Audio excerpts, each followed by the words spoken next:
Very good morning and welcome to the news this week on Spiritz TV. I am Shalini Kumar with the latest updates from the world of alcoholic beverages and hospitality. Let's have a look at some new updates on policy issues. Delhi's excise policy for 2021-22 was termed a path-breaking move by Delhi government to tune excise policy contemporary and progressive on various accounts. The recent development on Delhi's excise policy for 2022-23 suggests that the AAP-led government is revisiting last year's excise policy to address some gaps. The Delhi government has planned to do away with the current limit of 25% discounts on liquor prices and make them unlimited from June 1 under the revised excise policy 2022-23. Now liquor sellers can offer 2+2 or buy one get one offers and can even sell liquor at rates much lower than the MRP. It is one of the several proposals under the Delhi excise policy for 2022-23. As per the cabinet note prepared by the Finance Department, the group of ministers also stated that there should not be any restriction on discounts so long as the market is functioning in a healthy manner. According to the information in the public domain under Delhi's excise policy for 2022-23, the Delhi government is likely to relax norms for setting up labs at warehouses of wholesalers for testing samples of alcohol to detect spurious elements in them. The government is expected to allow a wholesale licensee to set up just one lab instead of a lab at each warehouse owned by the licensee. Delhi government has recommended the promotion of low alcohol liquor including beers manufactured by the microbreweries by making taxes comparable to what they are in cities like Chandigarh. On this, the Delhi government appointed group of ministers has proposed that the beer manufactured by the microbreweries in small quantities should be promoted. There is a proposed change of excise duty reduction to 30 rupees per bulk litre for beer manufactured by microbreweries in line with Chandigarh. It is currently 40 rupees per bulk litre for beer manufactured by microbreweries in Delhi. The changes, if accepted, will be incorporated in the Delhi government's excise policy for 2022-23 scheduled to be implemented from next month. The Maharashtra government has amended and notified the Maharashtra Manufacture of Beer and Wine Rules 1966 to give legal recognition to craft wine. The amended rules may be called the Maharashtra Manufacture of Beer and Wine Amendment Rules 2022. As per the clause 2, a craft wine means wine manufactured by fermenting juice of fruits or flowers or banana classified as stem or rice without addition of sugar or jaggery, the fermentation being produced principally by the yeast naturally present on the skin of fruit or added externally without addition of external alcohol or synthetic flavors and having alcoholic strength not exceeding 42% of proof spirit. Under the new clause, it is possible to make sake in Maharashtra now. Gautam Budh Nagar's excise department has distributed 532 point of sale machines to liquor vendors in Gautam Budh Nagar to bring transparency and prevent overcharging by liquor vendors in the district. Distributed point of sale machines will have details of MRPs and generate bills accordingly, which will facilitate in preventing overcharging. The excise department's move will also help check the sale of spurious liquor in Gautam Budh Nagar. The system will also ensure that the liquor bottle allotted to one shop is not sold from another. In case this happens, an action will be taken against the licensee. The Uttar Pradesh Cabinet has approved a proposal by the Excise Department of relaxing the norms for setting up and operating bars in the state. The relaxed norms include bringing down the minimum area requirement for setting up a bar in the state from 200 square meters to 100 square meters. Moreover, the mandate to seek a commercial license from the urban local bodies to operate a bar in Uttar Pradesh has been removed. It is now no longer mandatory for the licensee to obtain a completion certificate of his or her portion from the local development or housing body. Instead, now the Excise Department of the state will accept the approved plan of the building or complex where the bar is being planned. These relaxations are expected to facilitate in attracting more players to the state's food and beverages business. The Excise Department of Uttar Pradesh is reaching out to single malt manufacturers to provide their stock in Uttar Pradesh. This is expected to enable single malt lovers in the state to soon get more options to explore. The excise development of the state is getting in touch with domestic alcobev producers to register their brands. This exercise is expected to give liquor buyers in UP more variety. 2 premium Indian single malt brands are already available in the liquor stores in UP, and 2 more well-known liquor brands will grace the shelves in liquor stores across the state soon. The Excise Department is also engaged in persuading overseas manufacturers of alcoholic beverages to rationalize their prices of premium alcoholic beverages which are imported in India.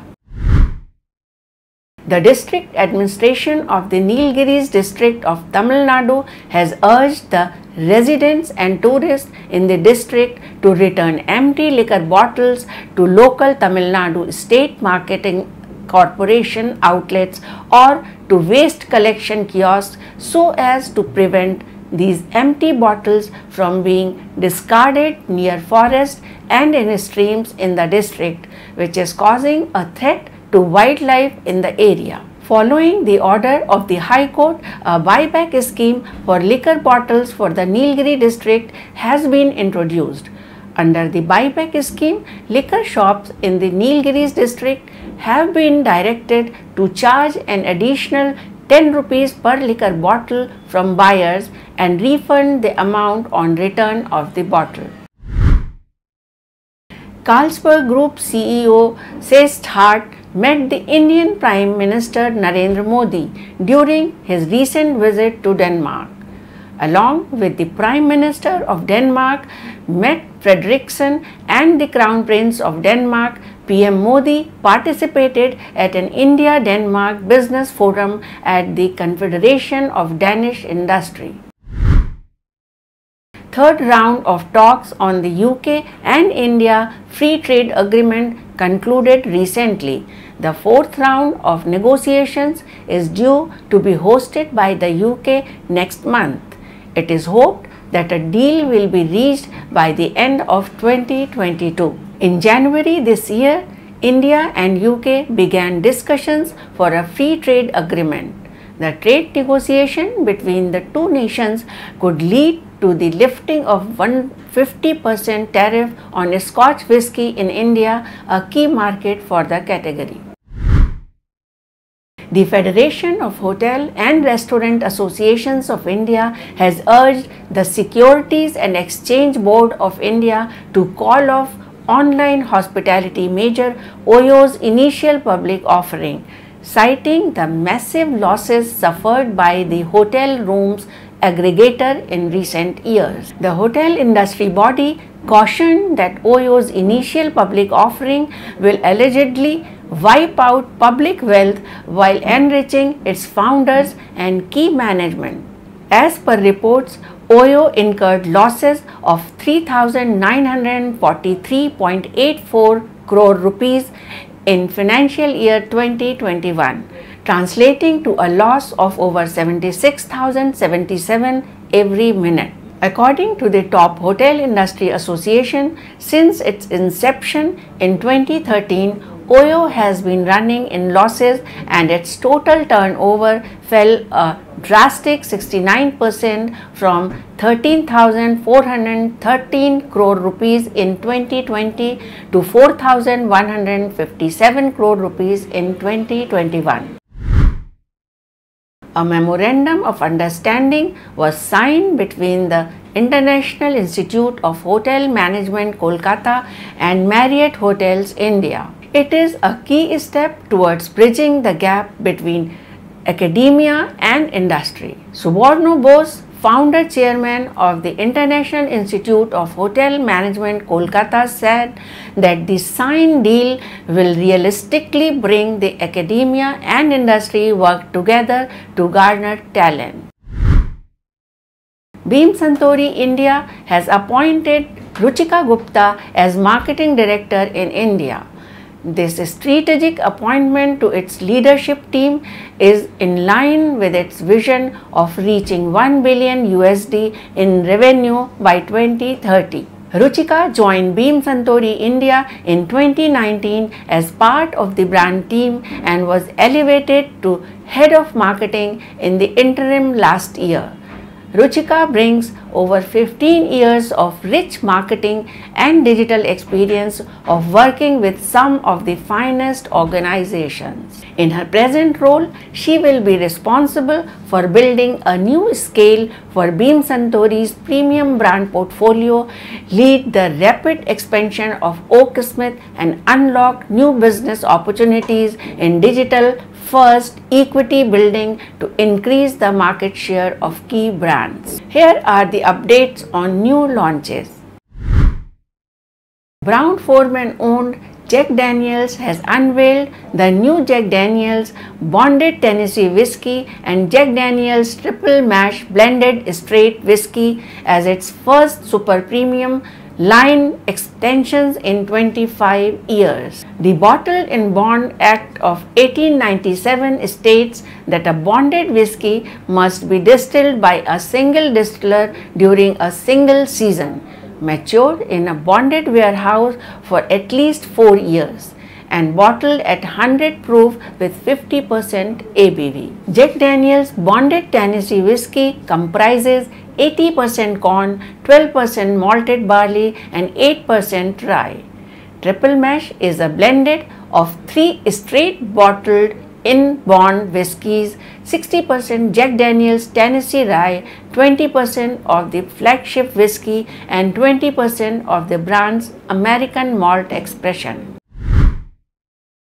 Loch Lomond Group has released the latest launch in its super premium 46-year-old single malt Remarkable Stills series from its namesake whiskey brand. The Loch Lomond 46-year-old single malt has been matured in American oak cask for 44 years, followed by 2 years in a combination of first fill Oloroso and Pedro Jimenez casks. Just 200 bottles of the unpeated and naturally colored whiskey have been bottled according to the group. The 46-year-old is the second release in the Rare Remarkable Stills series, following on from the debut Expression, a 45-year-old released in May last year. Sustainable British brand Sapling Spirits has unveiled a limited edition climate positive citrus vodka in collaboration with Fortnum and Mason. Sapling vodka is created using only ingredients local to the distillery to reduce transport emissions. The regeneratively farmed spirit is distilled 4 times from organic wild farmed wheat before it is blended with charcoal filtered deionized water. This expression is bottled at 40% ABV and said to have a creamy mouthfeel, a hint of fragrance and zest on the nose, and a touch of sweetness on the palate. For every bottle sold, Sapling Spirits plant a tree. The planting projects take place across the UK. After 3 days of marathon tasting sessions of whiskies, blended scotches and single malts, vodkas, gins, rums, beers, wines, sakes and RTDs by highly experienced jury panels, the results were tabulated and final scores were sealed by the Spiritz team. Be ready for many surprises on June 4th evening when results are to be announced in a gala ceremony at the Leela Ambience Hotel in Gurgaon. This is all this week. I will see you next week with more updates. Till then, stay well and say cheers with care.